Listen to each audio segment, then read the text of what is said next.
Hello guys, আপনারা যারা যারা ব্লামে নতুন এই ট্র্যাকটি কমপ্লিট করতে পারছেন না তাদের জন্য সলিউশন নিয়ে এসেছি।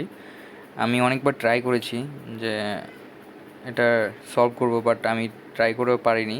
ব্লাম ট্র্যাক কোয়েস্ট, এখানে আপনি ভেরিফাই ক্লিক করলে দেখতে পারবেন। আপনি প্রথমে লিখবেন বি বড় হাতের BLUM ব্লাম, দেন স্পেস দিবেন, দেন এখান থেকে স্পেস দিয়ে দেন হলো একটা হাইফেন দিবেন, এরপর আবার স্পেস দিবেন, তারপর বি আবার বড় হাতে লিখবেন BIG, ওকে। দেন স্পেস দিয়ে আবার লিখবেন CITY ওকে। দেন স্পেস দিয়ে আবার বড় হাতের LI, বড় হাতের শুধু এল দিবেন, LIF লাইফ, ওকে। দেন ভেরিফাই ক্লিক করবেন। দেখেন আপনার এটা হয়ে গেছে। তো আমার তিনোটাই কমপ্লিট হয়ে গেছে। Thank you guys for watching.